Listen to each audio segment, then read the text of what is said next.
An old friend returns to Minnesota as the first time as a visitor. Jason Zucker leads the Pittsburgh Penguins to the Xcel Energy Center. How do the Wild stack up against one of the best teams in the East? We find out in today's special crossover episode of Locked on Wild.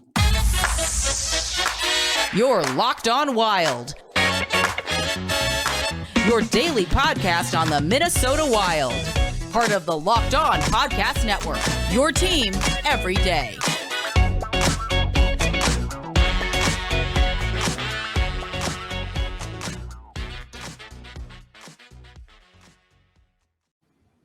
Welcome to a special crossover episode of Locked on Wild and Locked on Penguins, part of the Locked on Podcast Network, your team every day. Thank you for making both Locked on Penguins and Locked on Wild your first listens every day. And just as a reminder, both shows are free and available wherever you listen to podcasts. On today's crossover episode, we preview the matchup between the Wild and the Pittsburgh Penguins on Thursday night. We look at the return of an old friend from the Minnesota Wild's perspective in Jason Zucker, and look at why the Pittsburgh Penguins are having such an under-the-radar season despite all of the success. My name is Seth Topal, host of Locked on Wild, joined by the host of Locked on Penguins, Hunter Hodies. And Hunter, we'll dive right in to some Pittsburgh Penguins talk to start things off. And I want to go right into that topic because I saw you tweet this earlier today in that the Penguins, they have 90 points, but it seems like a lot of people are, it seems like a season that's flying under the radar with the success that, say, Florida's having, Tampa Bay, Boston, all those other teams that are a couple of points ahead. Just how good of a season is Pittsburgh having this year? I think the Penguins are, they're kind of a perfectly kept little secret. They're not Colorado, maybe they're not Calgary, Florida, Carolina, but I'd say after those teams, the Penguins are in that 5, 6, 7 range. And I think that's totally fair and fine to say. They've had a little bit of a rough patch lately. They've lost 3 of their last 4 games, but overall, the body of work, their underlying numbers are really strong. They've gotten excellent goaltending from Tristan Jarry this year, which is what they did not get last year. Sidney Crosby just notched his 17th season of a point per game. He's now 2 away from tying Wayne Gretzky for the overall record with that. Brian Rust plays at a point per game pace. Jake Xcel is over 30 goals. The depth has been really good this year. Defensively, they've been mainly fine. And, this is probably the deepest they've been since their Stanley Cup years in 2016 and 2017. And of course, they're coached by a top 3 coach in hockey and Mike Sullivan. I would put him up there with both John Cooper and Barry Trotz. He is a master coach in this game, to say the least. So, the finishing ability, I think, has probably been one of their biggest concerns, just because they get a lot of chances, but they're not putting the puck in the back of the net. But the process has been there all year. It's just about getting the results. And, they've gotten results, a good amount of times. This is, I believe, the 14th season in the Sid Gino era that they've gotten 40-plus wins. That's the most of any other team, I think, in the salary cap era so far. So, this is the team I think that's definitely capable of making a deep run. But, the biggest thing, Steph, for the Eastern Conference, anyone can win, I think, in this conference. Even down, at that second wild card spot, the Washington Capitals. I'm not super crazy about them, but would I be shocked if they won a round or two? Probably not, just because the East is such a gauntlet. Yep. There's going to be 4 really good teams that fall in round 1. I'm hoping that the Penguins are not one of them, but, this is a team they've been playing really well all year. And I think it's about time, more and more national media talk about them. But also, I think at the same time, I kind of want people to also talk about Florida and Carolina and them, and not, see the Penguins as that top contender. Yeah, I'm right in the same boat with the Wilds, in the midst of one of the best seasons their franchise has ever had. And yet, here's Colorado, here's Calgary. So it is one of those things where, some of the attention is nice, but you also want to just let your team kind of do their thing in the weeds and pounce when the time is right. So I'm right there with you on that. Trade deadline wise, the Wild and the Penguins were both a couple of the biggest buyers at the deadline. And from the Penguins standpoint, Rickard Rakell, obviously the big prize for them at the deadline. What does Rakell bring to the Penguins? What has he brought? And just talk us through the trade deadline a little bit. Yeah. So, I think a lot of the fan base and, even some of the Penguins media, myself included and a couple other writers, we were hoping that Ron was actually going to go out and make a move. I know it's not his thing. He's usually very patient, doesn't like to do much. That's how he was in Philadelphia. But, who's to say someone can't change in a different situation? And, he went against his way, I think, a little bit and saw that this team should be rewarded with a move. And he went out and, did exactly that. He goes out and gets Rickard Rakell from the Ducks. They give up a second-round pick, which I don't really care about. Calle Klang, a good goaltender prospect, which is, that's fine, but they have Tristan Jarry for many more years. Zach Aston-Reese, a very good defensive player, but wasn't bringing a lot of offense this year. And a 13th or 14th fourth in Dominic Simone. I will do that deal any day of the week. And Rakell has been awesome ever since coming over. Scored his first goal in that 11-2 rout of the Detroit Red Wings on Sunday. That's the first team in the salary cap era, the Penguins are, to score more than 10 goals in a game. And, one thing that really jumps out at me, which what I didn't think would, was he's a lot more physical than I thought he would be. He's actually a player on this team that will go out and finish checks because the Penguins, they're not a team that's going to, bully you around. I mean, I've been saying that a lot these last couple of days. I know that's probably not what Brian Burke wants them to do, but you know what? This is Mike Sullivan's team and he wants to play a speed and skill game. But, he's also just very crafty with the puck. On multiple occasions, he's come in and challenged teams 1-on-3, 1-on-4, and has gained the zone with ease, has a wicked shot. He's looked great next to Evgeny Malkin these last couple of games. It looks like he's going to stay on that line with Chino against Minnesota, and they're putting Jason Zucker next to him. So I'm curious to see how that line is going to do because Zucker has played well with Malkin in the past, and with how Rakell is as well, I think he complements both those players pretty good. So he honestly could have more than one goal right now. His underlying numbers have been great ever since coming over. I know this is technically right now like rental because he's not signed after the year. Though with how he's going, I wouldn't be surprised if they did try to lock him up, even though the salary cap situation is definitely the Penguins are going to go through the motions with that. That's for sure. This is the team that's always up against the cap, and they have harder decisions, to say the least, over Rickard Rakell. But they needed another forward, especially for Evgeny Malkin's wing. There were so many players coming in and off that line. Brock McGinn, Dan Heinen, Captain Rodriguez, Brian Russ. He's now moved up to the top line. So they needed that right winger that's going to stay with him and produce next to him. And I think they've gotten exactly that, and it makes their top six that much more formidable. You talked about old friend Jason Zucker, who will make his return to the lineup, will make his return to Minnesota. I loved Jason Zucker when he was here. Was a guy that always had no trouble scoring the puck. It seemed like he was part of that nucleus with Chuck Fletcher that hit their ceiling and struggled to go up and above it. And so, there's been enough time that has passed for Zucker playing in Pittsburgh. Just how much has he endeared himself to Penguins fans since he was traded to the Penguins? Well, there's been disappointment at times because he hasn't produced. He has always good metrics. That's the thing. It's just the puck hasn't gone in the back of the net. Honestly, in the playoffs last year, he was probably one of their best players against the Islanders, had a couple goals. Even this year, he's just been banged up. Comes back from a hernia, Seth, plays through it because he re-injured himself in that game, scores 2 goals against the Vegas Golden Knights. This was back in January. Comes back out, then misses the next 30-plus games with a hernia. He's been out 9 weeks. And that's just an injury that you can't play through. And he had to go undergo surgery. He's been skating a lot these last couple of weeks. But I do think he is going to make a difference when he returns. I know some Penguins fans don't believe me when I say that, but he's one of their best forecheckers. He'll go to the dirty areas and, make life easy on Evgeny Malkin. He has a great shot. His playmaking ability is also really good. I am still a believer in this player. He makes their depth that much better. And, you can put him on the second power play. You can play him in the top 6, which is what they're going to do.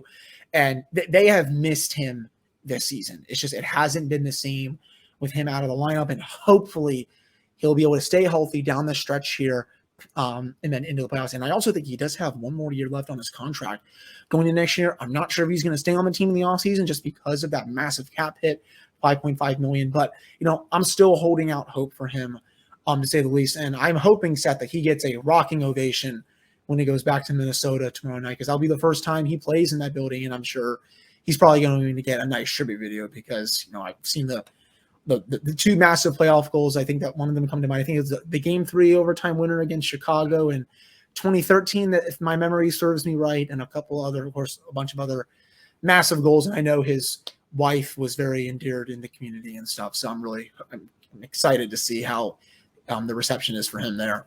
Oh yeah, it'll be a very big, very warm. Minnesota does it right with player returns. Like, he'll get a great ovation and a great tribute from the Wild. So that should be a lot of fun.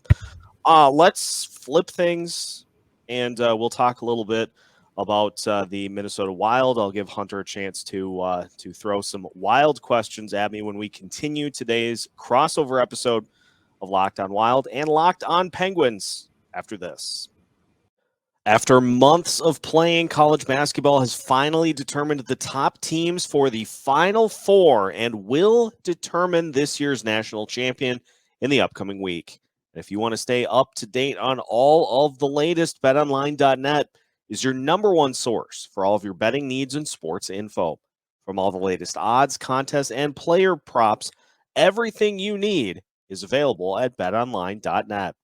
BetOnline remains the best spot for all of your latest sports developments, including podcasts and reviews for all of your favorite leagues this season. And it's not just basketball. BetOnline is your continued source for all of your sports wagering information needs, including live betting and your favorite Vegas casino games.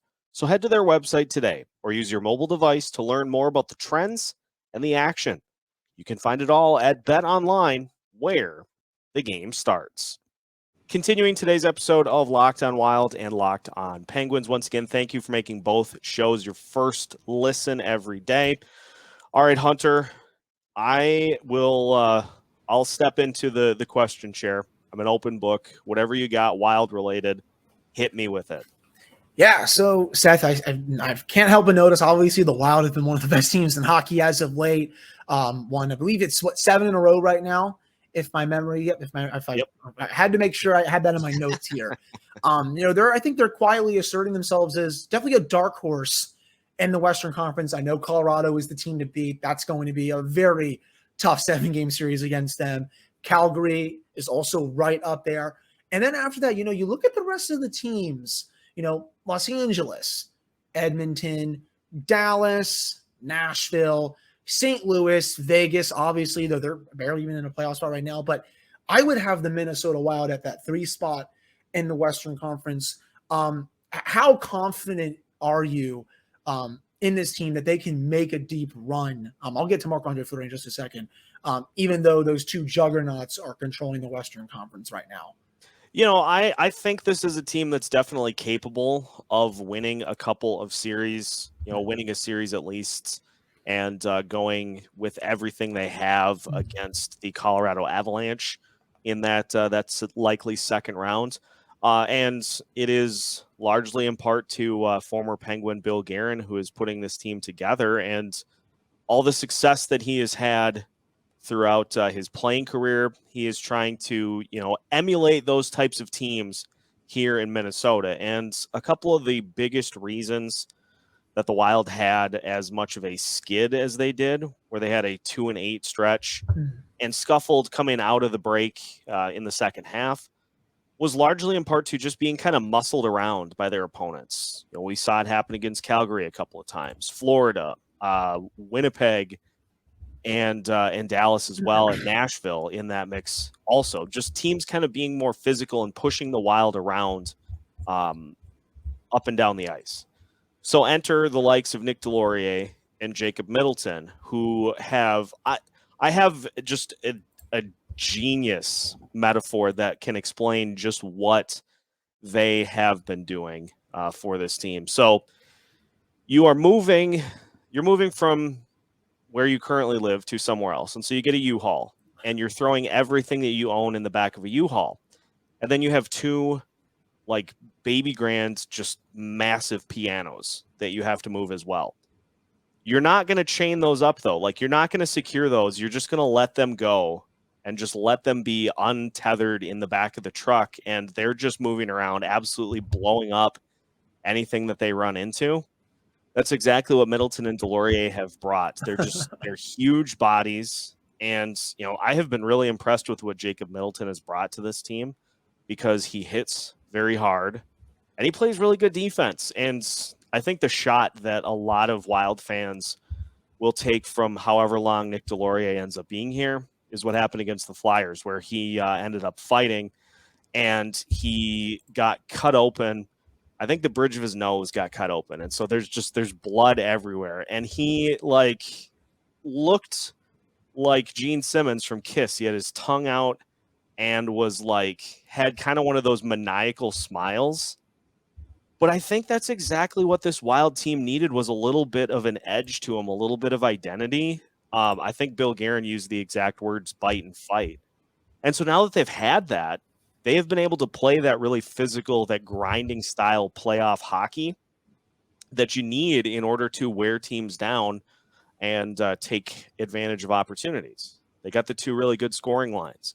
They got the Grief line. That's one of the best defensive lines in hockey. And now they have an enforcer line with Brandon Duhaime, Tyson Jost, and Nick Delorier. It's a team that is rolling, and it's a team, I think, that is invigorated by the trades, and I think is fully capable of being dangerous come playoff time. It would not shock me one bit if the Wild not only win one playoff series, but they find a way to shock somebody in that second round. Yeah, I think Minnesota can definitely take down St. Louis. I know they've had a good year. Nashville, I like them, and their stars have actually produced, but I'm not sure if they can beat Minnesota. The only team in that division that would scare me is obviously Colorado when they're fully healthy. They can ice probably the best quintet in hockey with Landeskog, Granson, and McKinnon, and then freaking Devon Toews and Kel McCarr if they want to, just because they can do that. But switching gears a little bit, Seth, Minnesota surprised me by going out and getting old friend Marc-Andre Fleury, finally rescuing him from the hellhole that is the Chicago Blackhawks this year. That team is dreadful, and I am glad that he is out of there for the stretch run, and he can maybe make one more Stanley Cup run before he has to make a decision at the end of the series at UFA. I'm not really sure what he's going to do. The Billy Guerin connection was definitely evident. He was there in Pittsburgh for a lot of Fleury's years there, and they actually won all 3 Stanley Cups together. Billy Guerin was on the team in 2009 when they went out and acquired him. And, Fleury was the goalie. And then obviously he was the assistant general manager, Jim Rutherford, before taking Minnesota's job. Were you expecting the Wild to make that move? Because I don't know if Cam Talbot was really struggling and whatnot, but, were you wanting them to go out and get another goalie? And how do you feel about it now that he's had one start under his belt? Yeah, it was such an odd thing because I found myself really combing through. So there are two sides of the argument. So it could either be that the goalies are not playing well or that they are playing with a bad defense in front of them. And I wasn't sure which way to lean with Fleury in Chicago. I felt like there were parts of both of those coins in play. But with the Wild, too, it felt like both the defense and the goaltending got bad during that 2-8 stretch at the same time. And so, Talbot didn't necessarily do the team any favors during that stretch, but the defense didn't help him out either. And so I was like, does the defense just need to play better, or do we truly need some help in the goalie position? And, it's obviously with hindsight, I'm fully in favor of the move now because I think it's done two things.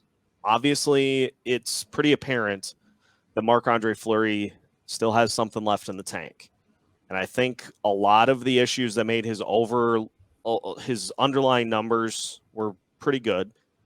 I think the thing that made his numbers overall look meh is that defense that was playing in front of him. I don't think that Chicago defense was really good at all. And so he comes in and he has looked really good so far with the Wild. He had, he just had those fun electric, like he had the windmill save against the Flyers. And he looks confident, and he brings like flair and pizzazz with him when he's between the pipes. But there was a byproduct to this trade that I don't think anybody anticipated.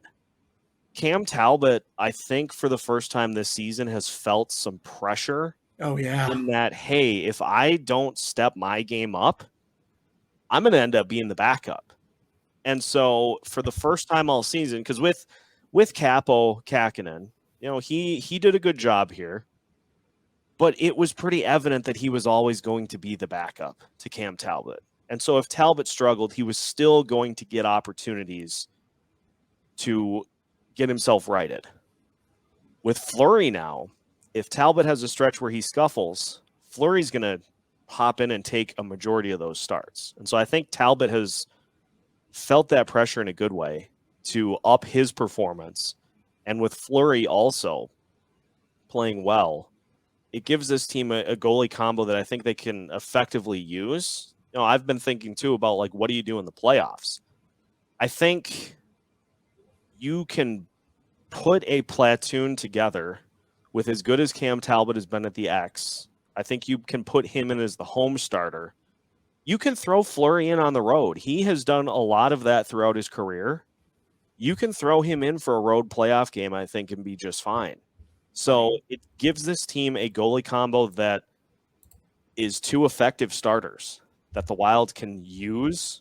Now, let's say one of the goalies gets shelled in the first game of a playoff series.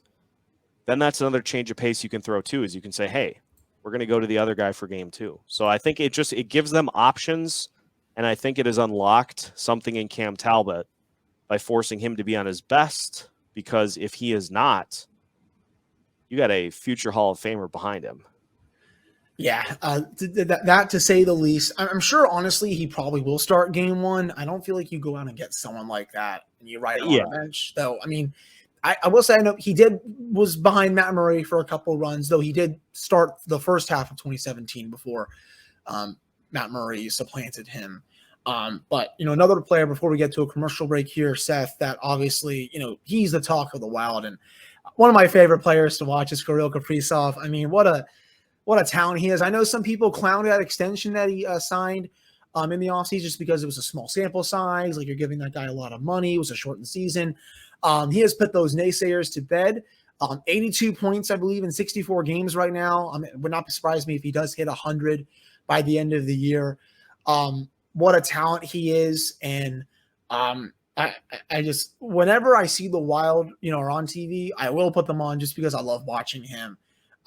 Just what does he mean, to that team, especially, this season as they want to contend and, moving forward, especially because I know the Wild have a cap crunch coming.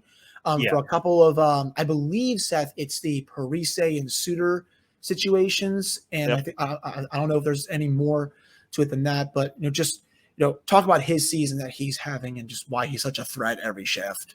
Well, Kirill Kaprizov is, we use this term in sports periodically for just someone that is so unique and so different compared to what you're used to.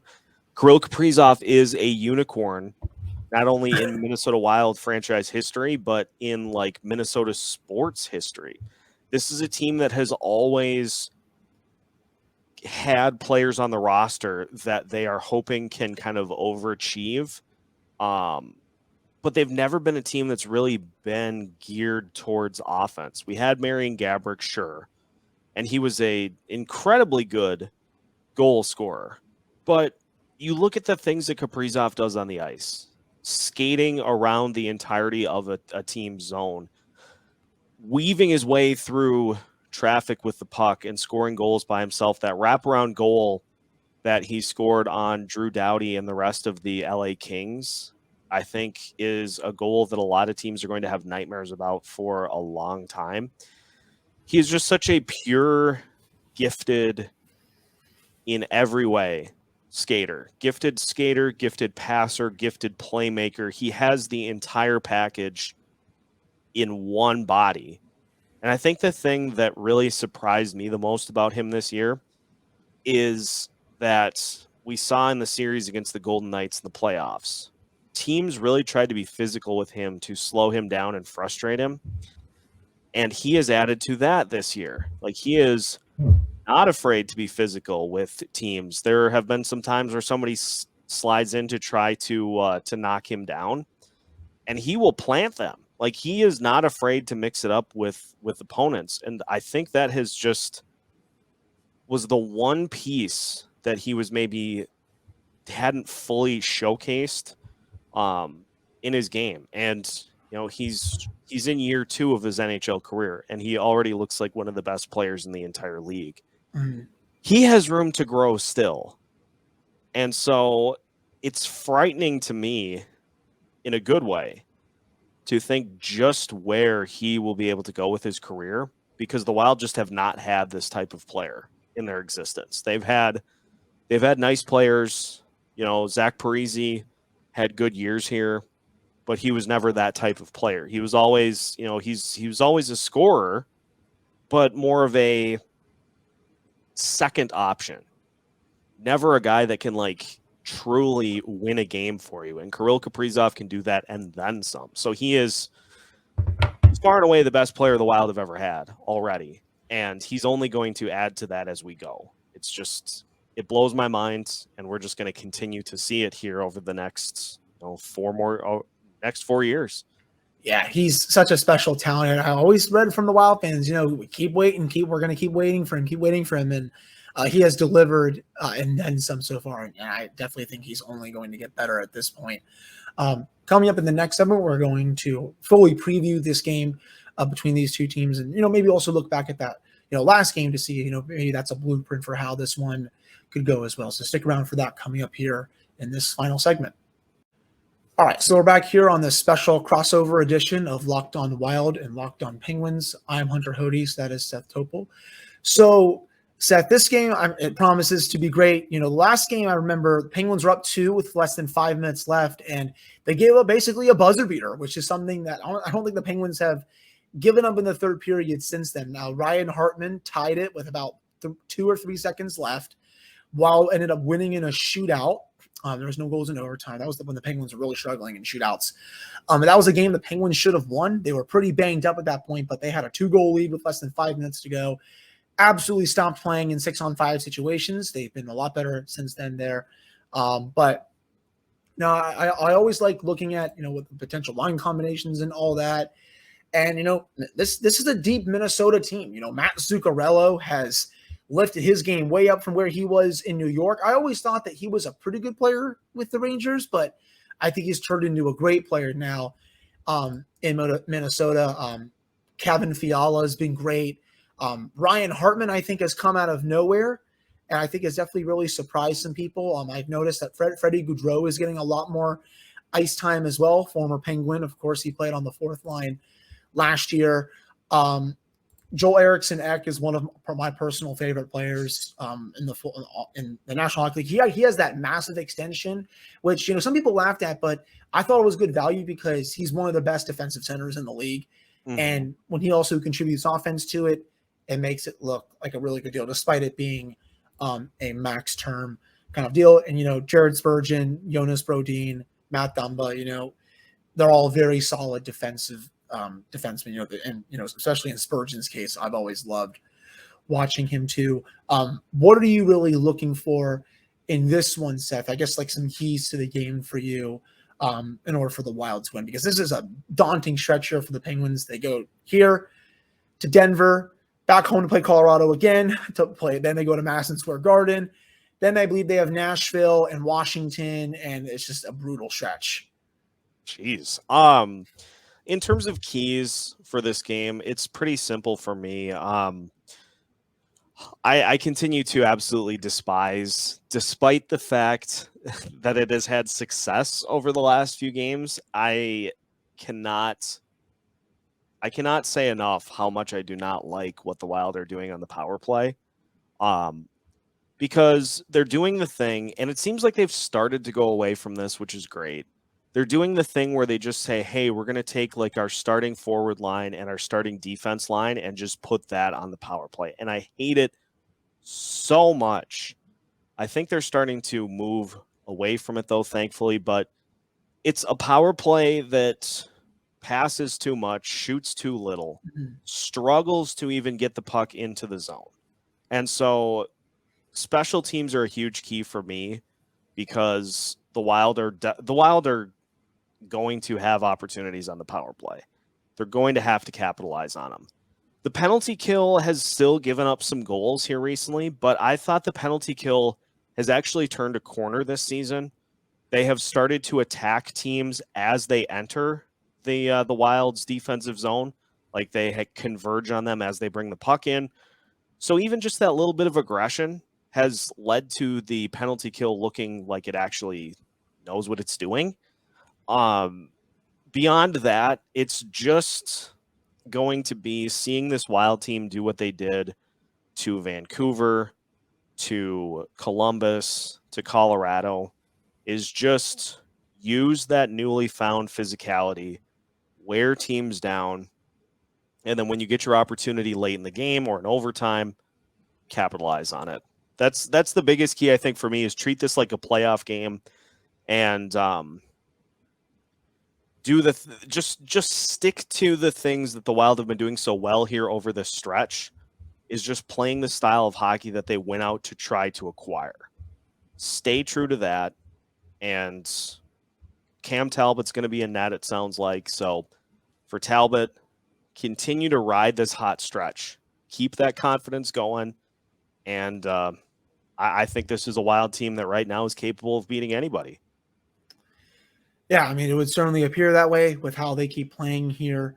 The Penguins special teams, they've been pretty good. For most of the season, the power play has gotten much better as of late. They were in like a massive 1-for-21 funk with everyone back, but they've scored power play goal in 5 of their last 6 or 7 games. The penalty kill has been top 3 all year. A lot of that is due to Teddy Bluger, and he's a tremendous penalty killer. So the special teams battle, it should be interesting. You said Minnesota power play has struggled, it sounds like, for a good chunk of this year. Going up against a top PK, that I guess should be an interesting matchup. For the Penguins, we have a thing, on Penguins Twitter and other places, Seth, called we do the vibe check through the first 5 minutes, and we like to see, usually we can tell through the first 5 minutes if they're going to win or if they're going to lose. And, about 90% of the time we're right. The other 10%, we're not going to talk about it. So that's, I think, going to be a big thing for the Penguins tomorrow. They're in a stretch here where they're playing all these playoff teams. These are basically playoff games. You are being prepared for what's going to be coming in about 5 weeks. So, they have to start fast, really forecheck aggressively, play Mike Sullivan's system to a T. They got to get some saves from Tristan Jarry because I'm sure Minnesota is going to come out, pretty spirited with how they've been playing lately, and I assume Tristan Jarry will start this game. This is a massive game. I don't think they're going to throw Casey DeSmith out there, in my opinion. I'll also be curious to see if the depth scoring continues to stay hot. For the last 10 days, about almost 2 weeks now, it's really, woken up again. Danton Heinen is close to 15 goals. Jeff Carter's been playing better. Kasperi Kapanen has actually been playing his best hockey of the season. Brian Boyle is almost up to 10 goals as a fourth liner. So I think that's a big key for me as well. But, I'm really looking forward to it. It's been a while since these two teams played. I think they played, like I said, like back in October, November, when the season was just getting started. So this is a long time coming, and we finally get to see these two teams play. And this is also one of the Penguins' final games against a Western Conference team this year. Other than this, they only have the 2 games they played Colorado twice. And all their other games are against Eastern Conference teams the rest of the way. After looking at the schedule, they have 14 games left. They got a lot of the Western games done in the first half of the season. So just really excited to watch this one, that's for sure. Yeah, 100%. A couple of other things that I'll say just to wrap up on the Wild end. It seems like teams have been trying to slow down the Kevin Fiala, Matt Boldy, Freddie Gaudreau line more recently, which is why you got to have 2 lines at least that can adequately score. We've seen an uptick in the Kirill Kaprizov, Ryan Hartman, Matt Zuccarello line over the past few games. And so I look for that to continue. It's such a double-edged sword for opponents because, in theory, it makes sense to go try to stop Kirill Kaprizov, but then you got Kevin Fiala kind of running free doing his thing. And so teams flipped it. And now Kaprizov is going nuts again. Nick Delorier did get his first fight in a Wild uniform out of the way against the Flyers. So that was one thing that Thank you for knocking them out of the playoffs, by the way. That was Yeah. very funny. Of course. And it happened with Chuck Fletcher and Mike Yeo running that team. So happy to do it. But like, not that I was worried per se, because, you know, that's what Delorier was brought in to do, was be physical and to lay some justice. But you do, like, now that it's out of the way, like, some of those first fight jitters are out the window for Delorier. So it's going to be just an amazing game between these two teams, and obviously looking forward to it starting. So can't wait, as Bart Scott said for the New York Jets. Can't wait. I can't do his voice, but you know, can't wait. Yeah, there it is. You know, whatever. Yeah, it's going to be great. You know, again, this is such a brutal stretch for the Penguins here. The gauntlet, as I like to call it. The last, they had a 7-game stretch about a few weeks ago where they played Carolina twice, Tampa Bay, I believe St. Louis, Nashville, Vegas. And I think I'm forgetting the other team. They went 4-2-1. So they played pretty well against some of the league's best teams. You know, they lost the first one against the Rangers. We'll have to see how they do. And this one, the Penguins are one of the best road teams in the league, you know, metrics wise as well, expected goals against, total goals against, goals for. So that's also, I think, a big thing to look at too. Seth, I do not have the thing to obviously click here to end it or anything, but we're going to keep that in the show, by the way. But I can't wait to watch it. And, you know, for those that are on the screen, you know, you can follow me on Twitter at Hunter Hodies. The show's Twitter is at LO_Penguins, and you can find the Locked On Penguins podcast, as Seth said at the beginning of the show, wherever you get podcasts. And make sure to follow Locked On Wild wherever you listen as well. And follow me, there we go, at Seth TOUPS on Twitter. Both shows free and available wherever you listen. Both shows bringing you new episodes every Monday through Friday. And both shows are part of the Locked On Podcast Network.